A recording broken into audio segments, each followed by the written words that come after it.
የሚያስታችሁ በደጅ አለ። እንዳትስቱ በወንጌል እውነት ላይ ጸንታችሁ ቁሙ። እንዳያስቷችሁ ዓይናችሁን ከተከላችሁበት ቦታ እንዳይነቅሉባችሁ ዳይቨርት እንዳታረጉ።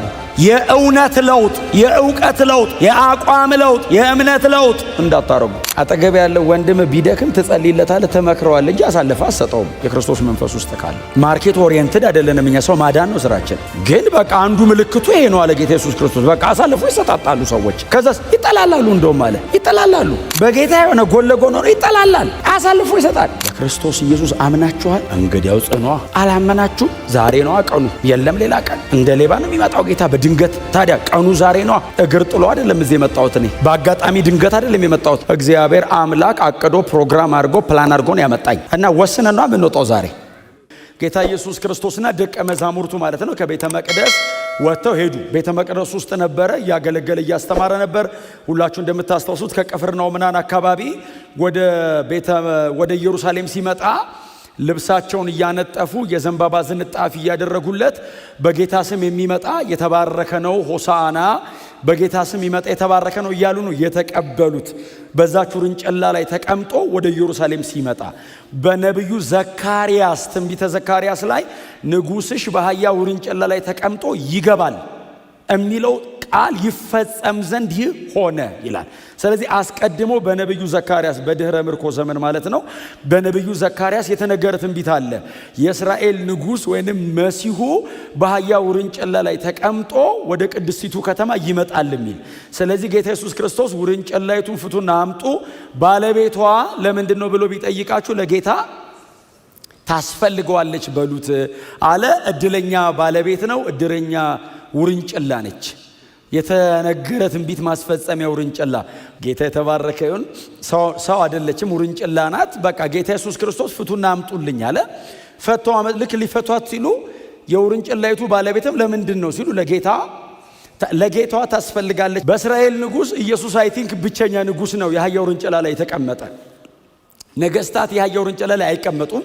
ሰረገላ ላይ ተቀምጠው ነው የሚመጡት። መሲሃኒክ ነው። በአህያ ውርንጭላ ላይ የሚቀመጥ ኦርዲነሪ ሰው ነው። ንጉሷ ምን ያክል ሲምፕል እንደሆነ የተዋረደና ዝቅ ያለ እንደሆነ ሰዎችን ለማዳን የሚቀበለውን መከራም ጭምር ለማሳየት ማንም ንጉሥ ያልተቀመጠበት ንጉሥ ነው። የአህያ ውርንጭላ ላይ ነው። አይፈቅድለትም ንግስናው።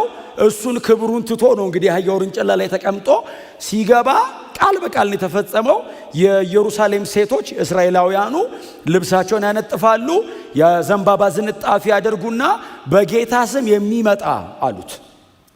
የተነገረልህ ቃል አለ ነው እና ምስጉን ነው የተባረከ ነው ሲሉት ፈሪሳውያን ተሰብስበው መጡና እነዚህ ሰዎች ዝም አሰኛቸው ሲሉት እነሱ ዝም ቢሉ እነዚህ ድንጋዮች ነገሩ መሆኑ ግድ ነው። ሰው ባያነጥፍ ትንቢት አለና ድንጋይ ማንጠፉ አይቀርም አላቸው። ስለዚህ ዝም ማሰኘት አይቻልም። ከ400 ዓመት በፊት የተነገረ ትንቢት ነው እየተፈጸመ ያለው ብሎ ኢየሱስ ገባ። ጌታ ኢየሱስ ክርስቶስ ወደ ኢየሩሳሌም ከገባ በኋላ ያገለገለው ቤተ መቅደስ ነው። ቤተ መቅደስ መጥቶ ገርፎ አስወጥቶ አጽድቶ አስተካክሎ አንዳንዶችን ፈወሰ። ከዛ በኋላ መጡ አስወጡት። ጌታ ኢየሱስ ክርስቶስ ከቤተ መቅደስ ወጣ።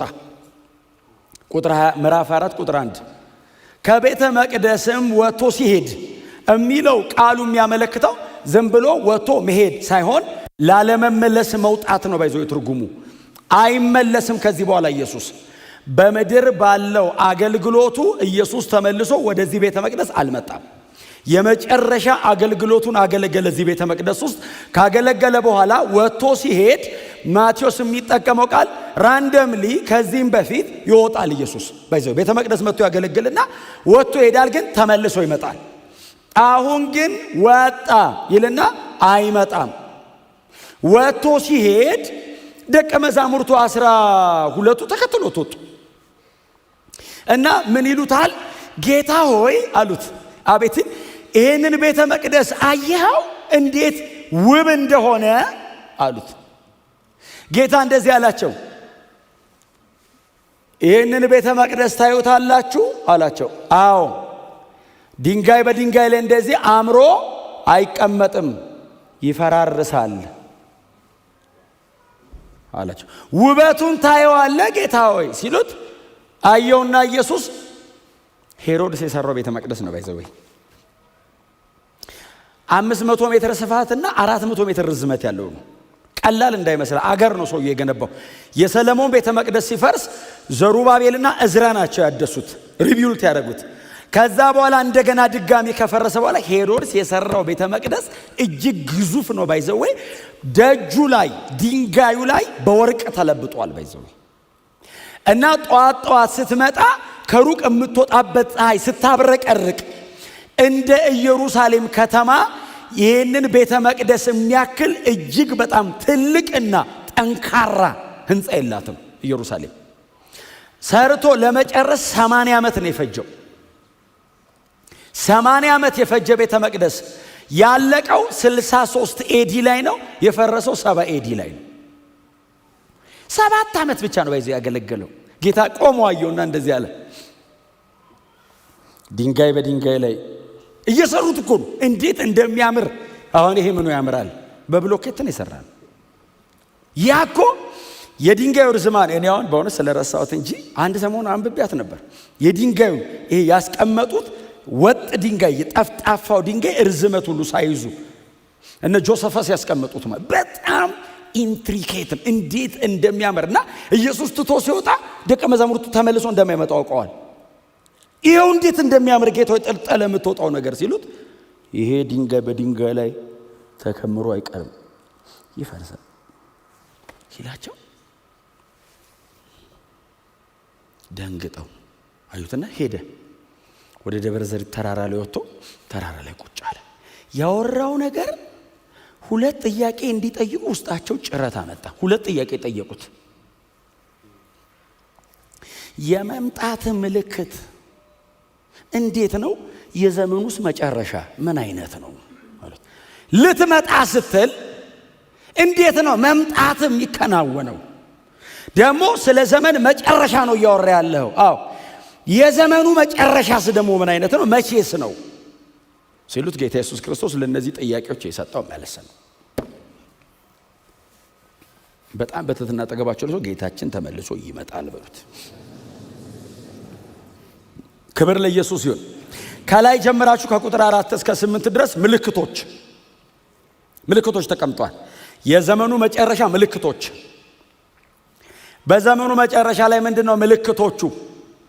ምልክቶቹን ኢየሱስም እንደዚህ አላቸው፣ ማንም እንዳያስታችሁ ተጠንቀቁ።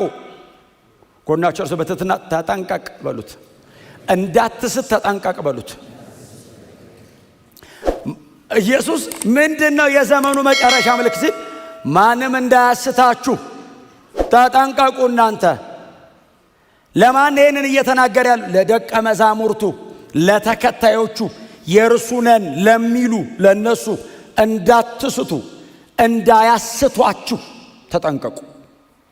በእኔ አትሰናከሉም፣ እኔ አላስታችሁም፣ እንዳያስቷችሁ ተጠንቀቁ።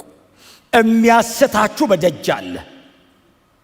እንዳትስቱ፣ በወንጌል እውነት ላይ ጸንታችሁ ቁሙ፣ እንዳያስቷችሁ፣ አይናችሁን ከተከላችሁበት ቦታ እንዳይነቅሉባችሁ፣ ዳይቨርት እንዳታረጉ። የእውነት ለውጥ፣ የእውቀት ለውጥ፣ የአቋም ለውጥ፣ የእምነት ለውጥ እንዳታረጉ። እያወራ ያለሁት ስለ ዲኖሚኔሽን አይደለም። እያወራ ያለሁት በክርስቶስ ኢየሱስ ስለማመን ነው እየነገርኳችሁ ያለሁት። እንዳያስቷችሁ አሳች በደጅ አለ፣ ተጠንቀቁ አለና ብዙዎች እኔ ክርስቶስ ነኝ በማለት ይመጣሉ። አሁን የመጨረሻው ዘመን እኮ ነው። እኔ ከሄድኩ በኋላ እኔ ያለውማ አይመጡም ማለት እኔ ያለዋ እኔ ከሄድኩ በኋላ እኔ ክርስቶስ ነኝ ብሎ ይመጣሉ። ስለዚህ እኔ ስመጣ ያስታውቃል። የኔ አመጣጤ አለ። እነሱ ግን በየቦታው ብቅ እያሉ እኔ ክርስቶስ ነኝ ተከተለኝ ይላሉ። እንዳትሳሳቱ። አሜን ነው። ኢየሱስ ሲመጣ ከሰማይ ነው የሚመጣው፣ ከጎን አይመጣም። ከጎን ብቅ የሚል ኢየሱስ የለም። ከዚህ በኋላ ከሰማይ ነው የሚመጣው። ከቅድስት ድንግል ማርያም እንደተወለደው ከዚህ በኋላ እንደገና የሚወለድ የለንም። ከብሮ የሚመለስ ነው ያለን። እንዳትሳሳቱ እንዳያስቷችሁ ከጎን ብቅ እያለ እኔም ጋር አለ አግኝቼዋለሁ ተገለጠልኝ ሌሊት አብሮ እንዳትሳሳቱ። እኔ ክርስቶስ ነኝ በማለት በስሜ ይመጣሉ። በስሜ ምን ማለት ነው? በስልጣኔ ማለት ነው። ባይዘው የት ድረስ ይሄዳሉ? ያመኑትን ወይንም የተመረጡትን ለማሳት ምልክቶችን ሁሉ ከሰማይ ያደርጋሉ። በስሜ ይመጣሉ ማለት ዝም ብሎ እኔ ክርስቶስ ነኝ አይደለም የሚለው ምልክት ሁሉ ያደርጋሉ። አንዳንዶች ምልክት የሚታይ ነገር ያደርጋሉ። እና እንዳትሳሳቱ ከሐሰተኛው መንፈስ ተጠንቀቁ አላቸው። ማን ነው የሚለው? ደቀ መዛሙርቱን። እነማን ናቸው እነዚህ ደቀ መዛሙርት? ጴጥሮስ፣ ዮሐንስ፣ አዕማድ የምንላቸው ኢየሱስ እግር ስር 3 ዓመት ተኩል የተቀመጡት ነው። ተጠንቀቁ። አረማመዳችሁ ላይ፣ አካሄዳችሁ ላይ፣ ትምህርታችሁ ላይ፣ ያመናችሁት ነገር ፕሮቴክት አድርግ፣ እውነትህን ጋርድ አድርግ። የተከፈተ በር ሁሉ ከጌታ አይደለም። የተደረገ ምልክት ሁሉ የጌታ አይደለም። ኢየሱስ ክርስቶስን መካከለኛ ያላደረገ ነገር በሙሉ ከጌታ አይደለም። ምንም ነገር ከሆነ ክርስቶስን መካከል ማድረግ አለበት። አዎ ሰዎችን ማዳን አለበት። አማኞችን ማነጽ አለበት። ኢየሱስ የሌለበት ሌላ ነገር ፕሮሞት የሚያደርግ ወንጌል የለም። እሱ ልዩ ወንጌል ነው። እኔ ክርስቶስ ነኝ ብለው ይመጣሉ። እንደውም ላንብብላችሁ እስቲ ቁጥር ስንት መሰላችሁ? 24 እዚሁ 24 ለመያዝ ራሱ ቀላል ነው። 24 ሐሰተኛ ክርስቶሶችና ሐሰተኛ ነቢያት ይነሳሉና ብሎ ቢቻል ቀላል አይደለም አይደል? የተመረጡትን ማሳት ግን ይሞክሩታል። ደጅ ያለውማ ስቷል፣ የሳተ ደግሞ አይስትም። ታርጌቱ ቦርናጌን ሆነው ነው። ቢቻል ይለና ምንድን የሚለው? የተመረጡትን ለማሳት ሲሉ ብሎ ታላላቅ ምልክቶችንና ታምራትን። ማን ነው ይህንን የተናገረው? ጳውሎስ ነው እንዴ የተናገረው? ጴጥሮስ ነው እንዴ? ጌታችን ኢየሱስ ክርስቶስ እንደዚህ ያለ ታላላቅ ተአምራትን ያደርጋሉ አለ። ምን ለማድረግ? ለማሳት። ስፒሪት ሻርፕ መሆን አለበት። በምንድን ነው የምንለየው? እውነትን ልብ ውስጥ መሸሸግ አለብህ። ሁሉንም ነገር አይነን ጨፈነ ከጌታ ነው ከጌታ አይደለም እያልክ አትዘልቀውም። እውነት አለ መለያ። የእግዚአብሔር ቃል አለ ዲዘርኒንግ ስፒሪት የሚሰራበት። አይ እንደ ክርስቶስ ኢየሱስ ወንጌል እንደ ተሰበከልን እውነት ካልሆነ ኖ የእግዚአብሔርን ቃል ከፍተ ነው ሚዛን ላይ የምታስቀምጠው። እንደ ኤፌሶን ቸርች ሐዋርያት ሳይሆኑ ሐዋርያት ነን ያሉትን ለይታ አውቀሃል። በምን? በትምህርታቸው። ጳውሎስ እዚህ ጋር የሆነ ነገር አደረገው፣ እነሱ የሆነ ነገር እዚህ ጋር አደረገው።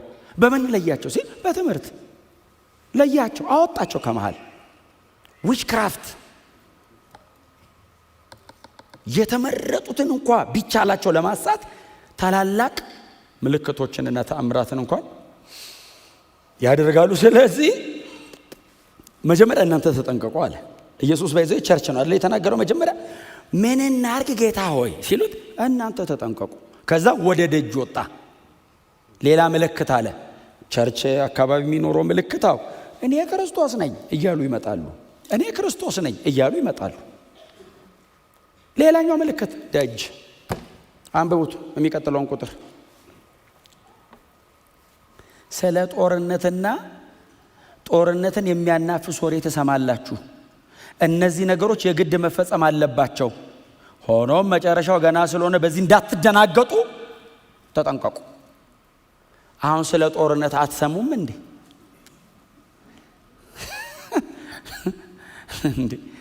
ዓለም ምድጃ እኮ ነው የሆነችው።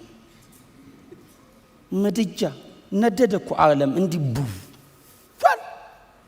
ይህ ሊሆን አለ ጌታ ኢየሱስ። ግድ ነው ባይዘዌ ጸልይ አታስቀረው እና ራስን ነው መጠበቅ ያለብህ። ፊርም የሆነ ስታንድ ይዘህ እስቲ አሜን በሏ። እናንተ እንዳትደናገጡ አለ ጌታ። ዓለማው ይታመሳል ብሎ ነገረን እኮ። የዓለም ፈጣሪ ጌታ ኢየሱስ ክርስቶስ እንደዚህ የያዛት ኢየሱስ እንደዚህ ያለ ይታመሳል። ለምን? ዓለሙ ሁሉ በክፉ ተይዟል። የሰው አመፀኝነት እንደሆነ ታውቃላችሁ? የሰው ክፋት እኮ ነው። ሰው ምን ያክል ክፉ እንደሆነ የምታየው መመገቢያ አይሰራም፣ ማጥፊያ ይሰራል። ዓለምን 3 የሚያጠፋ ሰርቻለሁ ይላል ሊያስፈራራ።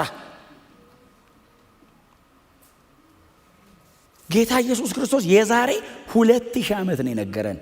ጦርነትና ስለ ጦርነት ወሬው ይናፈሳል። አሁን እናንተ ሻይ ልጠጡ ስትቀመጡ ምንድነው የምታወሩት? እንትን የምትባለው ሀገር እንትን እንደበደበች እና እንጸልያ ምን እንዲሆን በቃ እግዚአብሔር እንዲያስረው ደስ ይለናል ቢያስረው። ጌታ ግን እንደዚህ ያለ የግድ ነው። አገራው እንዲህ ነው የሚተራመሰው። እናንተ እንዳትደናገጡ። ይሄ የምጡ ጣር መጀመሪያ ነው። በቃ ጀምሯል ማለት ነው። ምጡ ጣር ላይ ናት ዓለም ልትገላገል ነው። ሹልክ ነው የምንለው። የምንገላገለው ወደ ሰማይ ነው።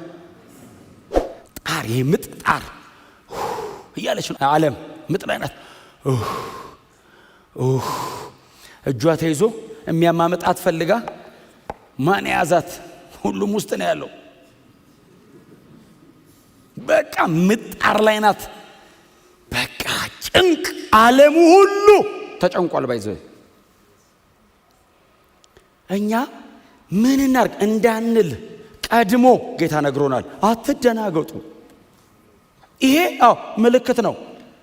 ጌታዊ ነገሩ ግን እንዴት ነው የሚሆነው ሲሉት ዓለም ይተራመሳል ሲላቸው ባይዘው በዛ ዘመን የተፈጸመ አለ፣ በዚህ ዘመን ደግሞ ይፈጸማል። በእነሱ ጌታ ኢየሱስ ክርስቶስ ይሄንን ሲነገር 33 ዓመተ ምህረት ገደማ ነው። ከ40 ዓመት በኋላ 70 ኤዲ ላይ ኢየሩሳሌም ፈርሳለች። ባይዘው ቤተ መቅደሱ ፈርሷል፣ ተቃጥሏል። ኢቭን መልሰው መገንባት ፈልገው መሰረቱ የት ጋር እንዳለ እንኳን እስኪጠፋ ድረስ ነው በዚህ ሮማውያን ያጠፉት። ቶታሊ ነው ባይዘው ያጠፉት። ጌታ ኢየሱስ ክርስቶስ መፍረሱ አይቀርም ሲል ባይዘው ናድ አይደለም ያደረጉት፣ ቶታሊ ያጠፉት ከቦታው ላይ። ባይዘው ወርቅ ነቅለው እንዳልወሰዱ ታውቃላችሁ።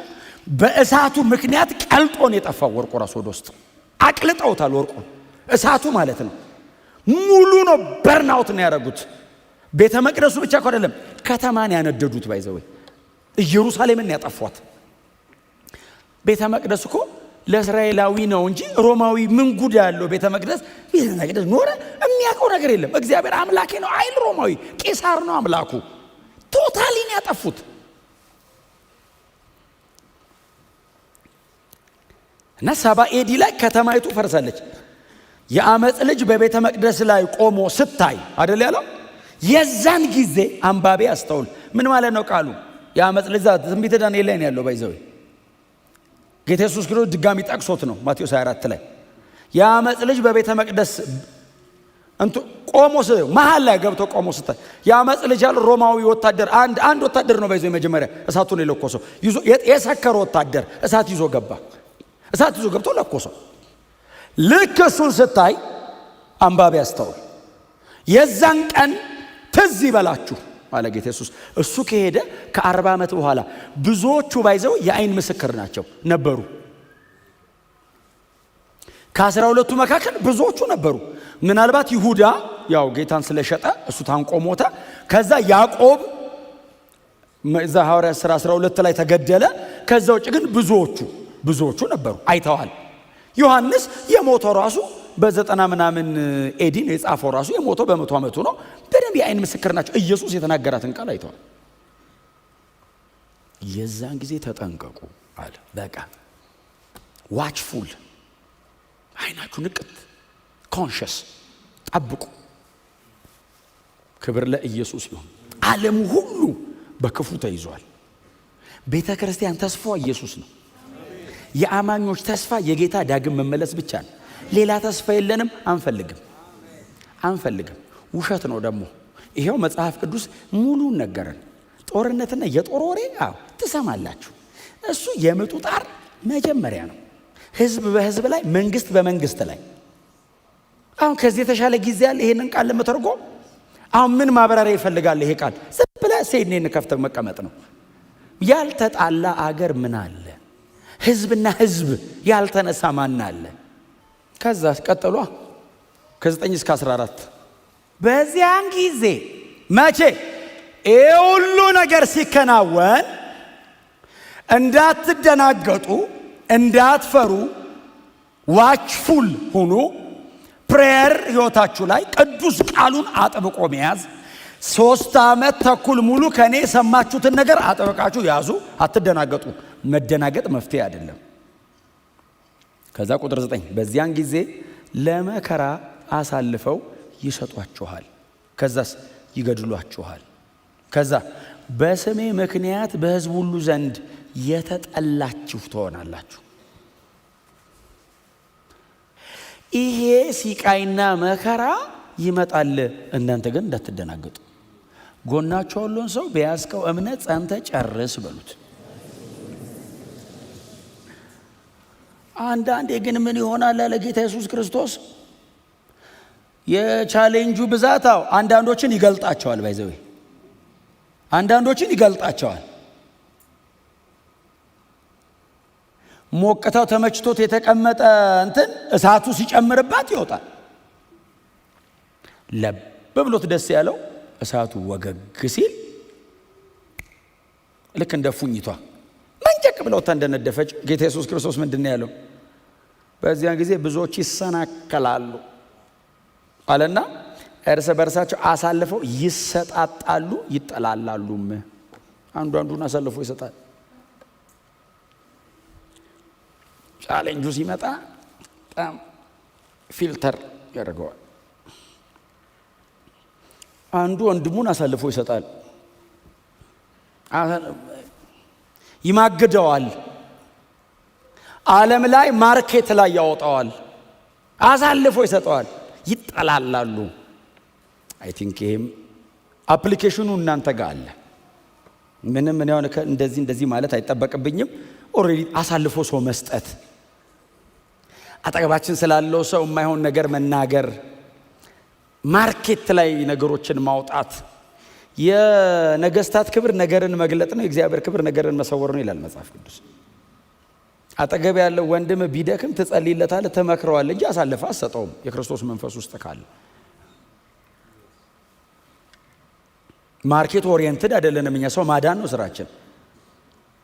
ግን በቃ አንዱ ምልክቱ ይሄ ነው አለ ጌታ ኢየሱስ ክርስቶስ። በቃ አሳልፎ ይሰጣጣሉ ሰዎች፣ ከዛስ ይጠላላሉ። እንደውም አለ ይጠላላሉ። በጌታ የሆነ ጎን ለጎን ሆኖ ይጠላላል፣ አሳልፎ ይሰጣል።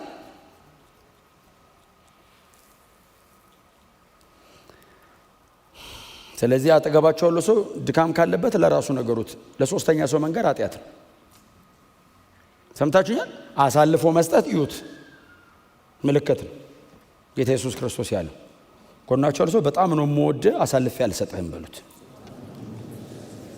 ወንጌል ነው ነገሩት። አሳልፌ አልሰጥህም። አየህ፣ ይሄ ነው እውነተኛ ቤተሰብ። ይሄ ነው ደጅ ያለው ቤተሰብ አይደለም። ዓለም መቼም ቤተሰብ ልትሆን አትችልም። ሰይጣን መቼም ፋሚሊ ሊሆን አይችልም። መቼም ቢሆን ሊገል ነው ፕሮግራም የሚያደርግብህ። ያስተካከለል ያማረ ያሰመረል ቢመስል እያመቻች ያለ ወደ ቄራ ነው የሚወስድ ለማረድ። የፈለገ ቢደክም የፈለገ ብታበላሽ እህትና ወንድም ነው የሚሻሉ።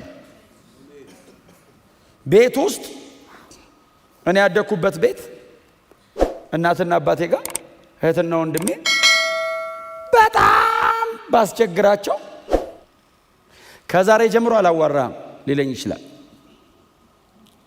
የሆነ መከራ ቢደርስብኝ ሮጦ ዋጋ የሚከፍለው እሱ ነው። ምንም አይነት ሜዥር ላይ የሚወስድብኝ እኔን ገንዘብ ለማድረግና ለማዳን ለማሳደግና ለማብሰል እንጂ ሊገለኝ ፕሮግራም አያደርግም። ወንድሜ ከሆነ እህቴ ከሆነች እንደሱ አታደርግም። ይሄኛው ቤተሰብ ደግሞ ከዛም ይበልጣል። በክርስቶስ ደም የታሰረ ቤተሰብ ነው። ሊያቆስልህ ይችላል አጠገብ ያለው ወንድምህ፣ ግን ስቲል ወንድም ነው። ደም ልታስወጣሽ ትችላለች እህትሽ፣ ግን ስቲል እህትሽ ናት። እና እህትነቷን ከዛሬ ጀምሮ ሰርዣለሁ ብትሄደሽ ፍርድ ቤት ደሙን ትቆርጫዋለሽ እንዴ? እህቴ አይደለችም፣ በፍርድ ቤት ተለያይተናል። ከአንድ እናትና አባት መወለድን እሱ ልትክደው አትችልም። የሆነ ቦታ ላይ የፍርድ ቤቱን እንትን ሁሉ ይጠፋብሃል። እህቴን አፈቀችኝ ትላለህ። አልፈልገውም ያልከው ወንድም ሚስ አድርጌዋለሁ ናፍቆኛል። ምን አባቴ ነው ማለት ጎናቸው አሳልፌ አልሰጥህም በሉት። ልጅ ሆኖ የሚያበላሽ ይኖራል። መክሮ ማስተካከል ነው። እስቲ አሜን በሏ እንጂ ወደ ደጅ መሄድ ወደ ሆነ ቦታ አሳልፎ መስጠት። አሳልፈ ስስት የተቀበለ ሰው የባይዘው ባክፋየር የሚያደርገው ወደ አንተ ነው። ውሸቱን ነው። አይወድህማ፣ አይፈልግህም። አጠገብ ያለው ወንድም ግን ደክሞ አቅቶት አበላሽቶበት ሊሆን ይችላል። እስቲል ግን ይወድሃል። እውነቴን ነው የምነግራችሁ። ቤታችን ይሄ ነው። ወንድሞቻችን እህቶቻችን እዚህ ያለ ነው። ወደ ዓለም ተላልፋችሁ አትሂዱ በፍጹም። አንድ አባት አለን፣ አብ። ይሄ ሁሉ ፋሚሊ ከሱ ስር። ኢትስ ኤ ማተር ኦፍ ማቹሪቲ። የብስለት ጉዳይ። ክብር ለእግዚአብሔር ለአምላካችን ይሁን። 13 እና 14 እንደዚህ ይላል፣ እስከ መጨረሻ የሚጸና ግን እርሱ ይድናል። ይሄ ፍቅር ይቀዘቅዛል ምናምን ካለ በኋላ እስከ መጨረሻ የሚጸና እርሱ ይድናል። እስከ መጨረሻ የሚጸና እርሱ ይድናል ምን ማለት ነው? አሁን በ70 ዓመተ ምህረት አሁን መከራው ሲመጣ አሁን ሽሽታችሁ አሁን ይሄ እንትኑ ቀን የዛ የጥፋቱ ቀን ስትሸሹ በሰንበት ቀን እንዳይሆንባችሁ ጸልዩ። ለምን መሰላችሁ? በሰንበት እንዳይሆን ጸልዩ ማለት አይሁዳዊ በሕጉ በሰንበት ቀን ከ80 ኪሎ ሜትር በላይ መሄድ አይፈቀድለትም። እና በሰንበት ከሆነ ታውቃለህ ደብረ ዘይት ጋር ሄደህ ትቆማለህ፣ ይደርሱባል። በጣም ከሮጥ ከሞጆ ድረስ ነው የምትሄደው። ከዛ ሕጉ አይፈቅድም ብለህ ስትቆም እና በሰንበት እንዳይሆን ጸልዩ ሽሽታችሁ። ከዛ ወደ ተራራ የወጣ ደግሞ እንዳይመለስ ይጸልይ። አሁን ባይዘው ለነሱ ይገባቸዋል። ጌታ ኢየሱስ ክርስቶስ ደብረ ዘይት ተራራ ላይ ርቆ እንደዚህ ብሎ የሚናገረው ፊት ለፊቱ ፔላ ነው የሚባል ከተማ አለ። በጣም ተራራማ ከተማ ነው። በ70 ዓመተ ምህረት ሮማውያን ኢየሩሳሌምን ሊያጠፉ ሲመጡ ቅዱሳን ወደዛ ከተማ ሸሽተው ባይዘው አምልጠዋል። ከተማው ስትቀጠል አምልጠዋል። እነሱ ብዙ ሲሞት ባይዘው ብዙ ክርስቲያን አምልጠዋል። ያመለጠው በተራራ ላይ ያለ እንዳይመለስ፣ ቤቱ ሰገነት ላይ ያለ ደግሞ እንዳይወርድ ይጸልይ። በዛን ቀን ሴቶች ነፍሰ ጡር እንዳይሆኑ ይጸልዩ። እነዚህ ነገሮች በሙሉ ከሕጋቸው ከስርዓታቸው ቀድሞ በሙሴ በኩል ከተሰጠው ሕግ አንጻር የተነገሩ ትምህርቶች ናቸው። ምን ማለት ነው? ሬዲ ሁኑ ነው። በቃ ጌታ ኢየሱስ እየተናገረ ያለው ሬዲ ሁኑ፣ የተዘጋጀ እኔ የምመጣ ቀናው በጣም ብዙ ነገር ውስጥ ካለ አትሄድም፣ አንቆ ያስቆመሃል ነው። እና ለመሄድ ለመነጠቅ የተዘጋጀ ሁን። በክርስቶስ ኢየሱስ አምነሃል። በወንጌል እውነት ብርሃን ውስጥ ነው ያለው። እንግዲያው ጽና፣ በሱ ያዘው እንዳትለቅ። እስከ መጨረሻ የሚጸና ነው የሚድነው። ምናልባት ደግሞ አንድ ቀን ወስናለሁ ምትል ድንገት ነው ጌታ የሚመጣው እንደ ሌባ። ቀጠሮ አይሰጥም። ዛሬ ሊመጣ ይችላል፣ ነገ ሊመጣ ይችላል። የሚመጣበትን ቀን ቢናገር በዚህ ዓመተ ምህረት በዚህ ቀን እመጣለሁ ቢል ባይዘው ወይ ሰው እስከ ዋዜማው ድረስ እንደፈለገ ኑሮ አለ ምህረቱ ብሎ የዋዜማው ቀን ጌታ ሆይ ብሎ ሱባኤ አውጆ ሳምንቷ ሙሉ ጾሞ ይሄዳል። ጌታስ እንደ ሌባ ነው የሚመጣው አለ ድንገት። እና ሁሌ የተዘጋጀ እስቲ አሜን በሏ። መብራት የበራ ንቅት ያልክ ነገሩ ድንገት እንደሚሆን ጌታ ኢየሱስ ሲያስተምር እዚሁ ማቴዎስ ወንጌል እንደዚህ ያለ 2 ሴቶች እየፈጩ አለ። አሁን ወፍጮ ነው የምታስፈጩት እናንተ። በድንጋይ ሲፈጩ ማለት ነው። ቁጭ ብለው እንደዚህ እየፈጩ ያለ አንዷ ትነጠቃለች አለ፣ አንዷስ ትቀራለች። እንደዚህ እየፈጩ እህል አምጥታ ልትሰጣ ስትል የለች፣ ልብሷ ነው ያለው። 2 ሰዎች እያረሱ እርሻ መሃል አብረው እያረሱ እያወሩ አያ ከላይ ምናምን የተባባሉ በሬዎቹ ነው ምንድን ነው እርሻውን የምታበላሸው ሲል ሰውየው የማይመለስበት ሀገር ድንገት ራፕቸር ድንገት ነው፣ ንጥቀት ድንገት ነው። እና የነቃችሁ ተዘጋጁ። ጌታ ይመለሳል። ኢየሱስ ይመጣል። በቅርብ ነው የሚመጣው። ይሄው የነገረን ምልክቶች በሙሉ ሆነዋል፣ በሙሉ እና የቀረን ትንሽ ነው። በጣም ረጅሙን 2000 ዓመት መተናል። በጣም ትንሽ ናት የቀረችን። በመጣንበት ትንፋሽ ጨርሰናት እንውጣ። ሐዋርያት በጀመሩበት ስፒድ መሄድ አለብን። እኛ በቃ ወንጌል እየሰበክን ሰዎች እየዳኑ በእኛ ላይ እየተጨመሩ እነሱን ያጸናን እንጠብቀዋለን። ጌታችን ሲመጣ በጣም ብዙ ሕዝብ አብሮን ወደ ሰማይ ይሄዳል። እመጣለሁ ነው ትምህርቱ እኮ። እስክትመጣ እንዴት ይሆናል ነው ጥያቄው። እንደዚህ ይሆናል አለ። ያንተስ የመምጣት ምልክት ሲሉት ድንገት ነው የሚሆነው። የኔ ዓለሙ እንደዚህ ነው የሚሆነው። አዎ እናንተ እንደዚሁ ነው። አዎ እኔ ነው ድንገት ነው የሚመጣው። ድንገት በዚህ ቀን አልልም፣ ድንገት ነው የሚመጣው እና ሁሌ ዝግጁ ነው። ጠዋት ስትነሳ መሳሪያን ወልውል፣ የእምነት ጋሻህን ወልውል፣ ጥሩርህን ወልውል፣ የራስ ቁርን አስተካክል፣ ሬዲ ሁን፣ ሁልጊዜ የተዘጋጀውን። ለምን ድንገት ነው የሚመጣው። የመምጣቱ ምልክት የታለ አሉ ሁለተኛ ጴጥሮስ ላይ። አንዳንድ ዘባቾች አለ ጴጥሮስ ጥንት እንደነበረው ነው አሁንም እየሆነ ያለው፣ ምን አዲስ ነገር አለ ይላሉ። እነዚህ ዘባቾች ናቸው። ጌታ ድንገት እንደ ሌባ ይመጣባቸዋል። ኢየሱስ በቅርብ ይመጣል። በጣም ነው መደሰተው። ይሄ ሁሉ ሰው አሁን ጌታ ቢመጣ እንደዚህ ዘምረን ተያይዘን ነው እንጂ ይሄን አዳራሹንና እቺን የለበስናትን ትተን የማይበሰብሰውን ለብሰን በክብር ልንቀበለው በደመና እንነጠቃለን። እዚሁ ላይ ጌታ ኢየሱስ ክርስቶስ ያለው ምንድነው? ከአራቱም ነፋሳት የተመረጡትን የሰማይ መላእክት ይሰበስቧቸዋል አለ። መላእክቶች በዚህ ተዘጋጅተዋል። አሁን መምጫው ስለሆነ በጣም ዝግጁ ናቸው። እያዩን ነው። አንድ የመለከቷ ስትነፋ ሰብሰብ አድርገውን እነሱም መሬት ለማንም አትመችም። በዚህ ከሰይጣን ጋር ማን መኖር ደስ አይለው። ሰብሰብ አድርገውን ክብር ለኢየሱስ ይሁን። የመጨረሻ ምልክት ያላት ለሕዝብ ሁሉ ምስክር እንዲሆን ይህ የመንግስት ወንጌል በዓለም ሁሉ ይሰበካል፣ በዚያን ጊዜ መጨረሻው ይሆናል። አሁን ወንጌል እየተሰበከ ነው በዓለም ሁሉ። ሚዲያዎች ምንድነው እየሰሩ ያሉት? ዝም ብላችሁ እዩት። አሁን እኮ በእነ ጴጥሮስ ዘመን እነ ጴጥሮስ አሁን ያዩና አሁን በምንድን ነው የሚሰበከው ዓለም ሁሉ ይላሉ። ይኸው መጣ ዘመን።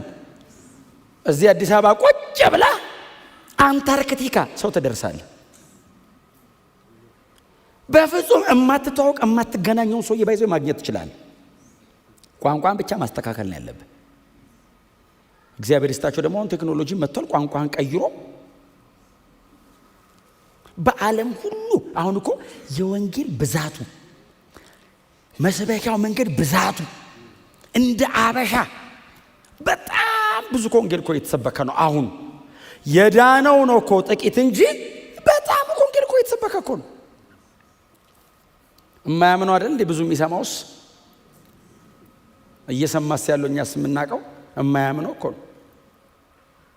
በዚያን ጊዜ መጨረሻው ይሆናል እና በቃ ቢሬዲ። ክብር ለኢየሱስ ይሁን። አዎ በክርስቶስ ኢየሱስ አምናችኋል፣ እንግዲያው ጽኗ። አላመናችሁ ዛሬ ነው ቀኑ፣ የለም ሌላ ቀን። እንደ ሌባ ነው የሚመጣው ጌታ በድንገት። ታዲያ ቀኑ ዛሬ ነው። እግር ጥሎ አይደለም እዚህ የመጣሁት እኔ፣ በአጋጣሚ ድንገት አይደለም የመጣሁት። እግዚአብሔር አምላክ አቅዶ ፕሮግራም አድርጎ ፕላን አድርጎ ነው ያመጣኝ እና ወስነን ነው የምንወጣው ዛሬ።